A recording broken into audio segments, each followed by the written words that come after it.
The rain fell in a soft, relentless patter against the cracked pavement, pooling in the uneven grooves outside the house I'd called home for 40 years. I stood at the threshold, my fingers wrapped tightly around the handle of a worn suitcase, the leather fraying at the edges like my patience. My son, Michael, stood inside, his silhouette framed by the warm glow of the living room. His face was hard, unyielding, the kind of expression that told me he'd made up his mind long before this moment. "There's no room for you here, Dad," he said, his voice low but sharp, cutting through the damp air. "Not anymore." I wanted to argue, to remind him of the sacrifices, the late nights I'd spent working to keep a roof over his head, the years I'd poured into raising him after his mother passed. But the words stuck in my throat, heavy and useless. At 70, I'd learned that some battles weren't worth fighting not because you couldn't win, but because the cost was too high. So I nodded, turned, and stepped into the rain, the door clicking shut behind me with a finality that echoed in my chest. The city was a blur of neon lights and hurried footsteps, a place that had changed too fast for an old man like me to keep up. I walked for hours, the suitcase dragging at my side, until I found a small motel on the edge of town. The clerk barely looked up as I paid for a single night, her fingers tapping impatiently on the counter. The room smelled of stale cigarettes and regret, but it was a place to sit, to think.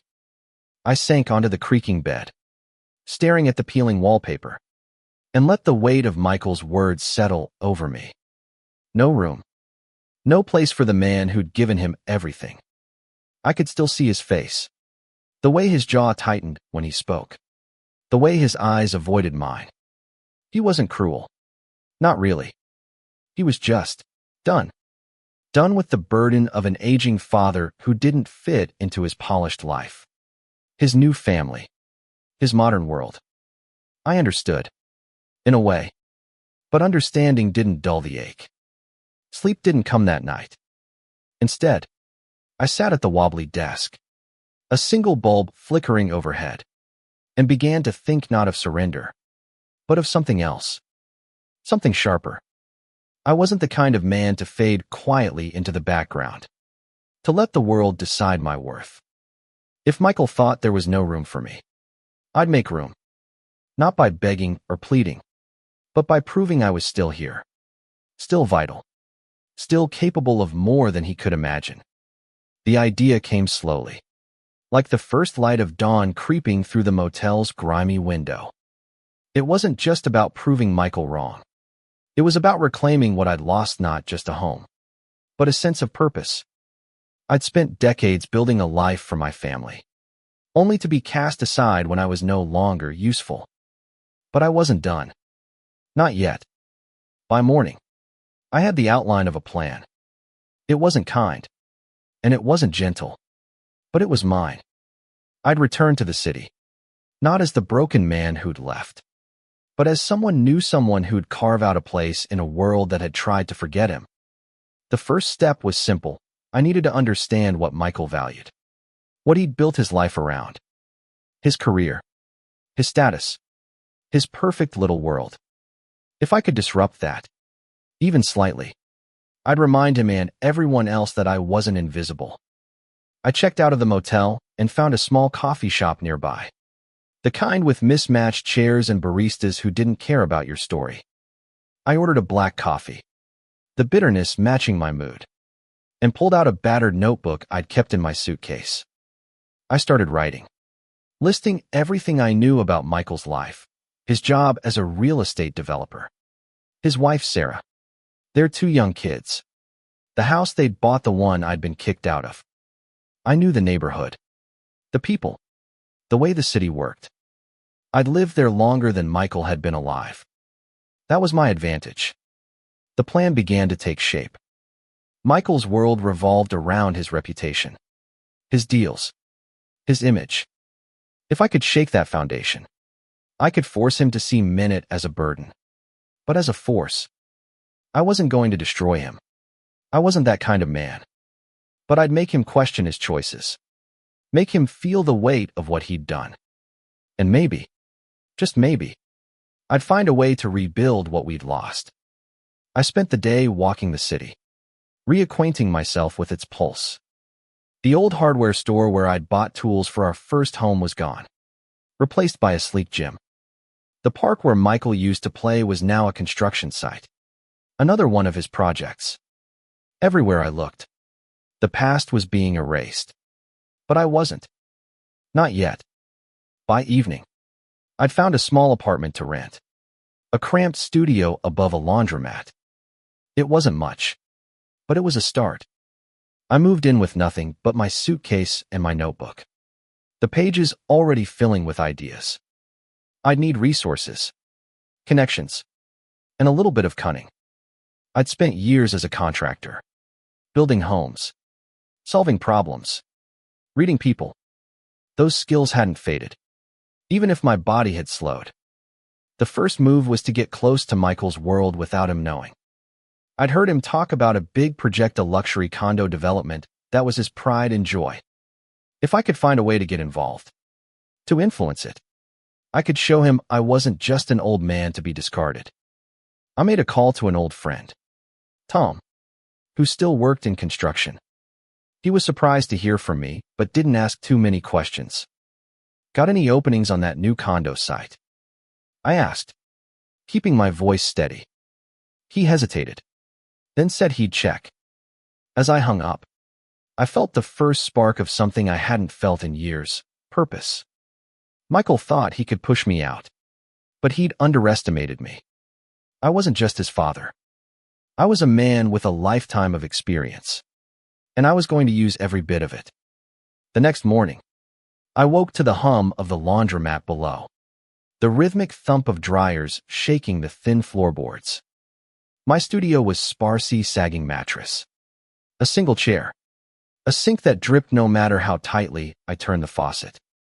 But it was mine, a foothold in a world that had tried to spit me out. I opened my notebook, the pages creased from sleepless nights, and reviewed my plan. It was audacious, maybe even reckless, but it felt right. I wasn't here to beg for Michael's approval. I was here to demand his attention. Tom called back by noon. They're hiring day laborers for the condo site, he said, his voice gruff but warm. Basic stuff: hauling materials, cleanup. You sure you're up for it, Henry? I could hear the doubt, the unspoken question about my age, my health. I swallowed the sting and said, I'm sure. He gave me an address and a time to show up. It wasn't much, but it was a way in. The site was a chaotic sprawl of steel beams and concrete dust, the skeleton of Michael's vision rising against the city skyline. I arrived early, my work boots scuffed but sturdy, my hands itching to do something real. The foreman, a burly man named Carl, barely glanced at my ID before handing me a hard hat. Keep up or you're out, he barked. I nodded, blending into the crowd of workers, my heart pounding not from exertion but from the thrill of being here, unnoticed, in the heart of Michael's world. The work was grueling: hauling bags of cement, sweeping debris, fetching tools for the younger guys who moved with a speed I couldn't match. My back ached, my knees groaned, but I kept going, driven by something deeper than pride. Every shovelful of dirt, every stack of bricks, was a step closer to my goal. I listened, too, picking up scraps of conversation about the project, delays, budget issues, a subcontractor cutting corners. Michael's name came up often, spoken with a mix of respect and frustration. He was the golden boy, the one who made deals happen. But the cracks in his perfect image were starting to show. At lunch, I sat alone on a stack of pallets, eating a sandwich I'd bought from a corner store. A younger worker, maybe 30, sat nearby, scrolling through his phone. You knew? He asked, glancing up. I nodded, keeping my answers short. Name's Javier, he said. This gig's a mess. Bosses keep pushing deadlines. But the materials are late. Michael's gonna lose it when he finds out. I filed that away, my mind already turning over possibilities. If the project was shaky, I could use that, not to sabotage it, but to insert myself, to become indispensable in a way Michael couldn't ignore. That evening, I went back to my notebook, jotting down what I'd learned. The subcontractor, a company called Apex, was the weak link. They were cheap, unreliable, and apparently skating by on Michael's trust. I remembered Apex from my contracting days. They'd always been sloppy, but they knew how to charm clients. If I could expose their flaws, I could show Michael I still had something to offer. But I'd need proof, and I'd need to be careful. If Michael found out I was on his site, he'd shut me out before I could make my move. I spent the next few days working and watching, blending into the background while gathering information. I learned the site's rhythm, the deliveries that came late, the corners Apex cut on materials, the complaints from workers about faulty equipment. I started small, offering suggestions to Carl about organizing the supply yard, drawing on decades of experience. He listened, grudgingly at first, then with a nod of approval. "You're not half bad, old man," he said one day, tossing me a bottle of water. I smiled, but inside, I was calculating. Every step forward was a step toward Michael. One afternoon, I overheard a heated phone call between Carl and an Apex rep. The shipment of rebar was substandard, too thin for the building's specs. Carl was furious, but the rep brushed him off, promising to fix it later. I saw my opening. That night, I stayed late, pretending to organize tools while snapping photos of the rebar with my old flip phone. It wasn't much, but it was evidence, something tangible to show Michael when the time was right. The days blurred into a routine of work and planning. My body tired, but my mind sharp. I started talking to Javier and a few other workers, building trust without revealing too much. They liked me, saw me as a quiet, reliable guy who knew his stuff. I didn't push, didn't pry too hard, but I listened. They told me about Michael's visits to the site, how he'd sweep in with his tailored suits and sharp words, always demanding progress. "He's intense," Javier said one day, shaking his head. "Doesn't take excuses." I nodded, hiding the ache in my chest. That intensity, that drive, it was mine. Once, I'd taught Michael to push forward, to never settle.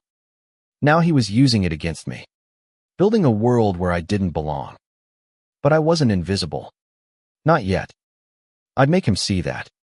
By the end of the week, I had a plan to approach Carl with the rebar issue, framing it as a concern from a worker who's seen a few things. If I could get him to take it seriously, it might reach Michael. It wasn't the whole plan, but it was a start, a way to plant a seed of doubt about Apex, and maybe about Michael's judgment. I wasn't here to destroy him. I just wanted him to look at me, really look, and see the man who'd raised him, not the old man he'd pushed away. The air on the construction site was thick with dust and tension, the kind that settles into your bones and makes every breath feel heavy. I'd been working there for 2 weeks now, my hands calloused again, my body adapting to the grind. But it wasn't the labor that kept me awake at night, it was the plan, growing sharper with every piece of information I gathered. The rebar issue was my first real leverage, but I needed to play it carefully. Michael wasn't a fool, and neither was I. I approached Carl on a Friday morning, when the site was quieter, most of the crew off for a long weekend. He was hunched over a clipboard, muttering about schedules. "Carl," I said, keeping my voice low, respectful. "Got a minute?" He glanced up, his eyes narrowing, but he nodded. I pulled out my phone and showed him the photos of the substandard rebar, explaining what I'd seen in my years as a contractor. "This stuff won't hold," I said. "Not for a building this size." Apex is cutting corners, and it's gonna bite you. Carl's face darkened as he scrolled through the photos. You sure about this? He asked, his tone sharp but curious. I nodded, keeping my expression neutral. I've seen it before. Check the specs yourself. He grunted, pocketing my phone to take a closer look later. I didn't pushing would make him suspicious. Instead, I went back to work, hauling crates and keeping my head down. But inside, I was alive with possibility. If Carl took it up the chain, it might reach Michael. And if it didn't, I'd find another way. That evening, I sat in my studio. The laundromat's hum a constant companion. I added the day's events to my notebook, mapping out the next steps. Apex was the key, but they weren't the only weak point. Michael's project was under pressure: investors, deadlines, public scrutiny. If I could expose more flaws, not just in materials, but in the way the project was managed, I could force Michael to confront his own vulnerabilities. And maybe, just maybe, he'd see that I could still contribute, that I wasn't just a relic. I started spending my evenings at the library, using their computers to dig into Apex's history. They had a trail of complaints: shoddy work, missed deadlines, even a lawsuit from a decade ago. I printed out what I could, building a file of evidence. It wasn't enough to take to Michael yet, but it was a start. I also looked into his investors, names I'd overheard on the site. One of them, a woman named Elaine Carter, had a reputation for being tough but fair. If I could get her attention, I could plant doubts about Michael's judgment without ever revealing who I was. The next week, I pushed harder at work, volunteering for tasks that got me closer to the site's operations. I helped with inventory, noticing more discrepancies: missing tools, mismatched invoices. I didn't say anything yet, just kept notes. Javier started seeking me out, sharing more about the site's problems. You ever think about doing more than labor? He asked one day, tossing me a rag to wipe the sweat from my face. You know stuff the rest of us don't. I shrugged, but his words stuck with me. He was right, I did know things. I knew how to read blueprints, how to spot a bad deal, how to talk to people who thought they were untouchable. Those skills were my weapons, and I was sharpening them. One morning, Michael showed up at the site. I saw him before he saw me, his suit crisp against the chaos of the construction zone. He was talking to Carl, his hands gesturing sharply, his face tight with frustration. I stayed back, blending into the crew, but my heart raced. He was so close, yet so far me son, a stranger who'd cast me out. I wanted to walk up to him, to demand he look at me, but I held back. This wasn't the moment. Not yet. Instead, I listened.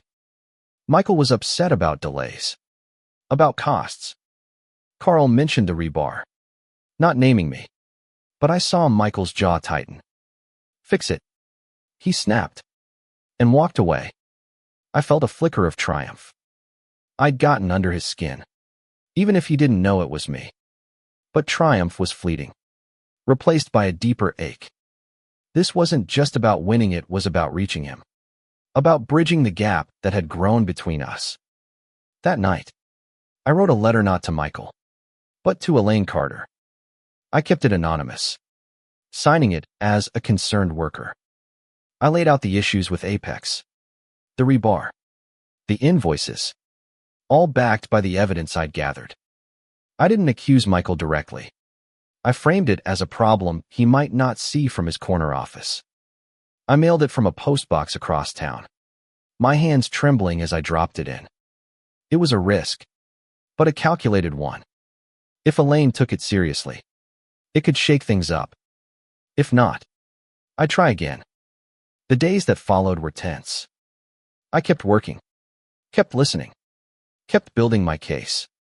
Carl started paying more attention to the rebar issue, ordering tests that confirmed my suspicions. Word spread among the crew. and I heard whispers about Apex being on thin ice. I stayed quiet. But inside, I was building momentum.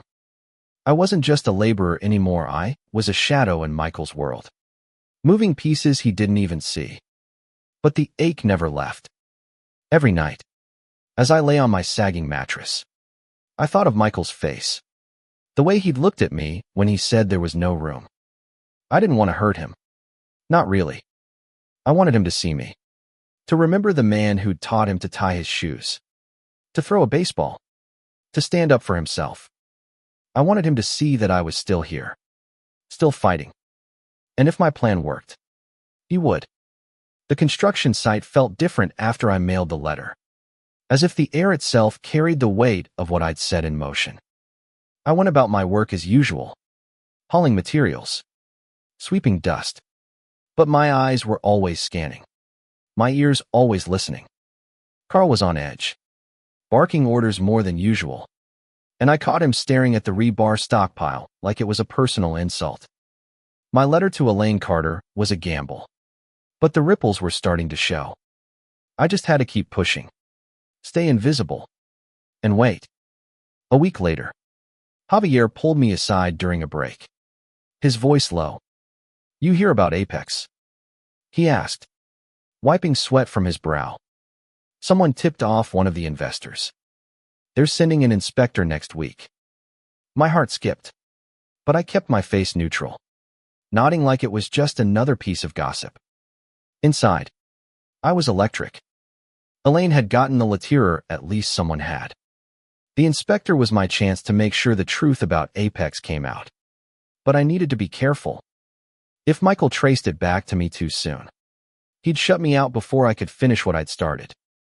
I doubled down on my work, volunteering for tasks that put me closer to the site's records.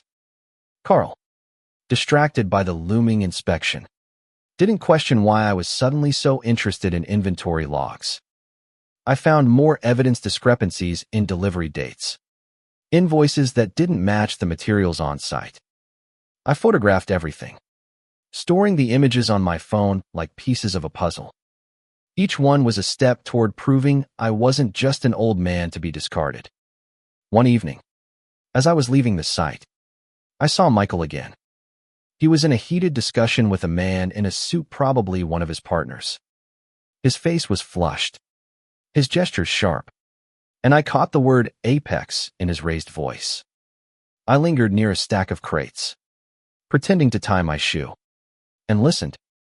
"If this falls apart, we're done," Michael said, his voice tight. "Fix it, or I will." The other man nodded, looking rattled, and I felt a strange mix of pride and pain. That was my son, fierce, determined, just like I'd raised him. But he was also the man who'd turned me away, and that cut deeper than I wanted to admit. Back at my studio, I spread my notes across the wobbly table, piecing together the next move. The inspector was coming, and I needed to make sure they saw what I'd seen. I couldn't just hand over my evidence that would expose me. Instead, I wrote another anonymous letter, this time to the inspection agency, detailing the rebar issues and the invoice discrepancies. I included copies of my photos, printed at the library, and mailed it from a different postbox. It was risky, but I was running out of time. Michael's project was teetering, and I needed to push it just enough to make him notice. The day of the inspection, the site was a hive of nervous energy. Workers whispered about layoffs, about the project stalling.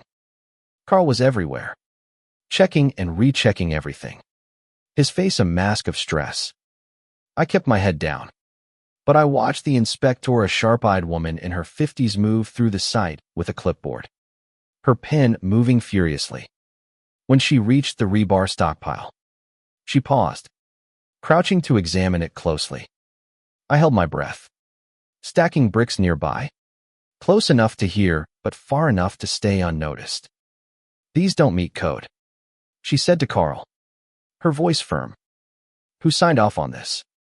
Carl stammered, blaming Apex, and I felt a surge of satisfaction. My plan was working. The inspector's report would go to Michael. Maybe even the investors.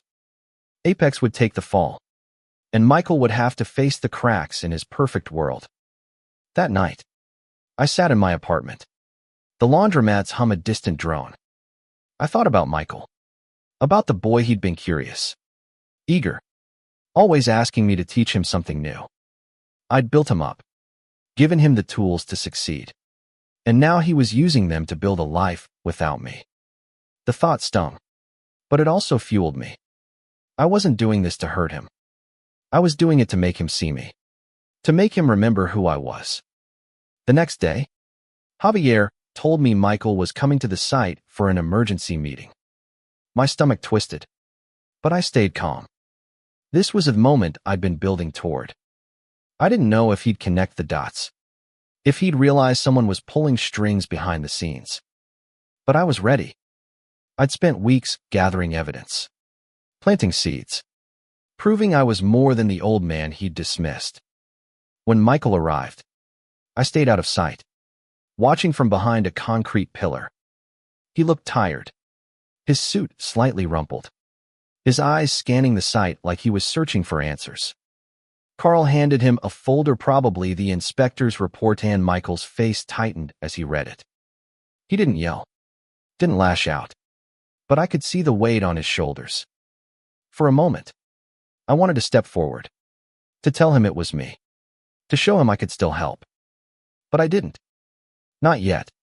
Instead, I went back to work, my mind racing with the next step. The inspector's report would force Michael to act, maybe fire Apex, maybe delay the project. Either way, it was a crack in his armor, and I was going to widen it. I wasn't done proving myself. I wasn't done fighting for my place. The fallout from the inspector's report hit the site like a storm. By Monday, Apex was gone. Their contract terminated in a flurry of heated meetings I only heard about secondhand.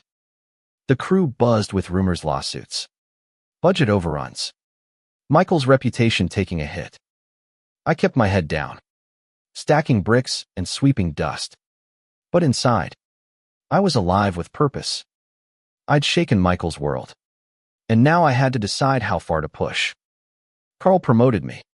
In a way, you're good with details, Henry, he said, tossing me a clipboard.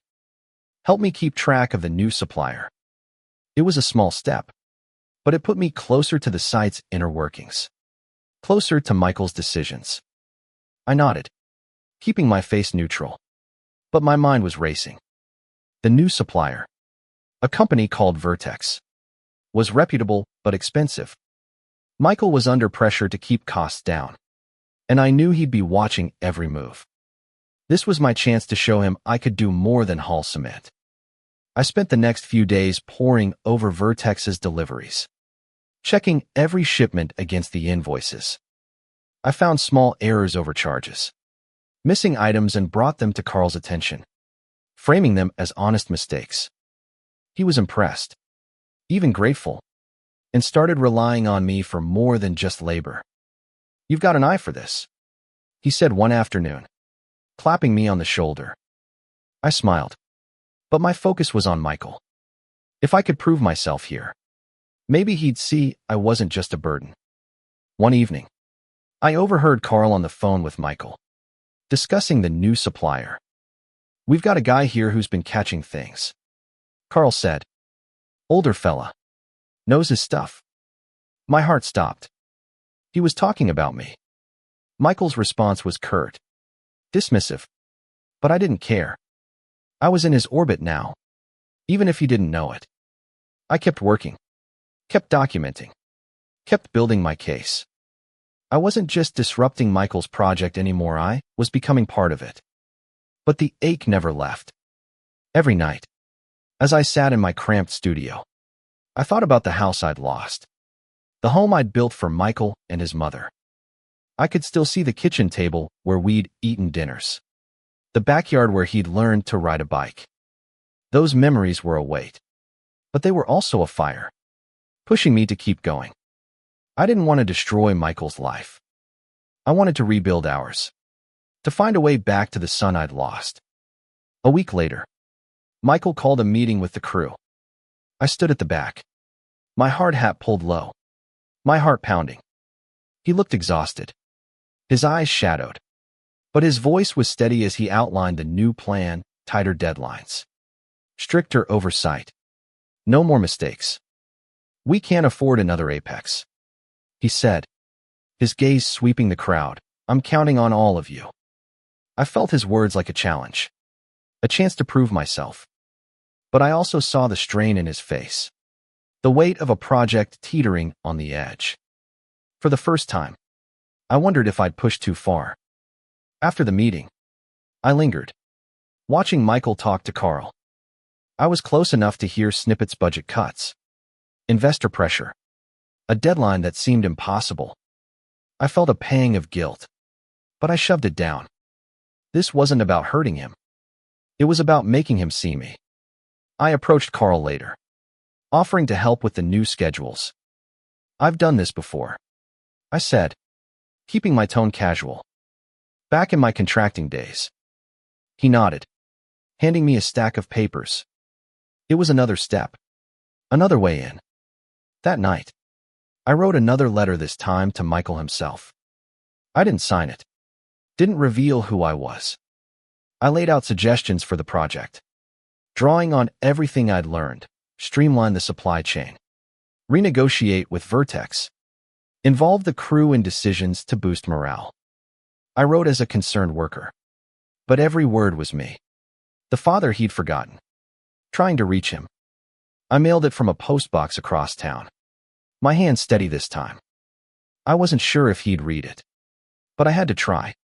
The next day, Javier pulled me aside, his eyes bright. "You hear? Michael's talking about changing the supply chain. Said he got some ideas from a letter."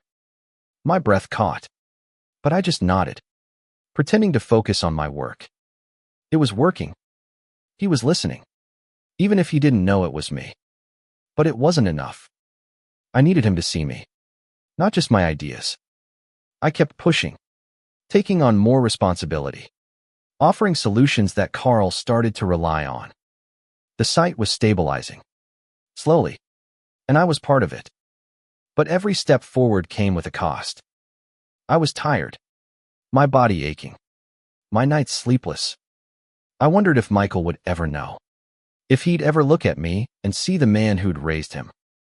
I didn't have the answer, but I wasn't going to stop. The weeks that followed were a delicate dance, balancing my work on the site with the quiet moves I made behind the scenes. The project was stabilizing, thanks in part to the changes I'd suggested in my letter. Vertex was delivering on time. The crew's morale was up, and Carl started calling me the Old Pro, a nickname that felt like a badge of honor. But Michael still didn't know I was there, didn't know that concerned worker was his father. I was so close, yet so far, and the gap between us felt like a wound that wouldn't heal. One morning, Carl pulled me into a small office trailer, a cluttered space filled with blueprints and coffee cups. "Henry," he said, his voice serious, "we're short a site supervisor. The last guy quit, and you've been doing half his job anyway. You want it?" I froze, the weight of the offer sinking in. It was more than I'd hoped for: a chance to step out of the shadows, to be seen. But it also meant risk. Michael would come to the site eventually, and he'd see me. I wasn't sure I was ready for that confrontation, but I nodded. "I'll do it," I said. The new role changed everything. I was no longer just a laborer. I was giving orders, checking plans, solving problems. The crew respected me, even the younger ones who'd eyed me skeptically at first. Javier clapped me on the back, grinning. "Knew you were more than a grunt, Henry." I smiled, but my mind was on Michael. I was in his world now, part of his project, and he couldn't ignore me forever. The confrontation came sooner than I expected. It was a chilly afternoon, the sky heavy with clouds, when Michael arrived for a progress check. I was reviewing blueprints with Carl when I heard his voice, sharp and commanding, outside the trailer. My heart pounded, but I stayed calm, focusing on the papers in front of me. When he stepped inside, our eyes met for the first time since that rainy night he'd sent me away. Dad. His voice was a mix of shock and something else, anger. Maybe. Or guilt. What the hell are you doing here? Carl looked between us, confused. But I kept my gaze steady. Working, I said simply. Helping. Michael's face hardened, and he gestured for Carl to leave. The trailer felt smaller with just the two of us, the air thick with everything unsaid. You think this is a game? He snapped. You sneak onto my site, stir up trouble with Apex, and what expect me to thank you? So he knew, or at least suspected, that I was behind the letters. I didn't flinch. I didn't stir up trouble. I said, I fixed it. Your project was falling apart, and I'm part of why it's still standing. He laughed, a bitter sound. You think you're saving me? I told you there was no room for you. You don't belong here. Those words again, cutting deeper than I wanted to admit. But I was done backing down. You're wrong, I said, my voice low but firm. I built homes for 40 years. I raised you. I belong wherever I decide to be.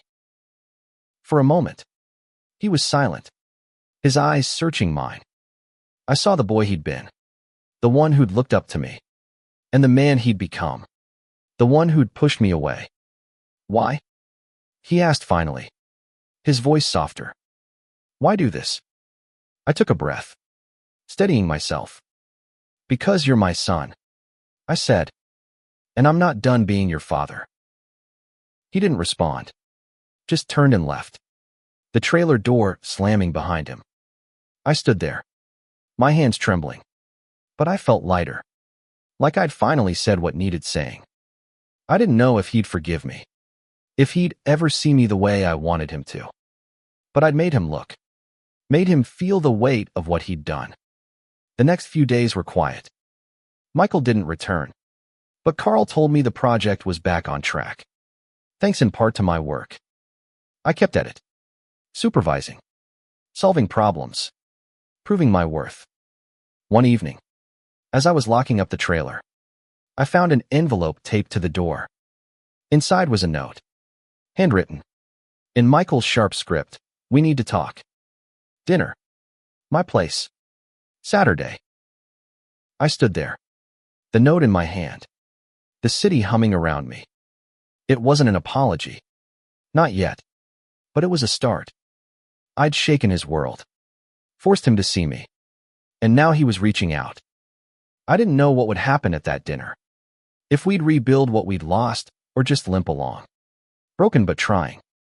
But for the first time in months, I felt hope, not the desperate kind, but the quiet, stubborn kind that keeps you going. I folded the note and slipped it into my pocket, next to my notebook, where my plan had begun. I wasn't the man who'd left quietly in the rain anymore. I was Henry, the father who'd fought for his place, who'd reminded his son that there was always room for love, for forgiveness, for a second chance.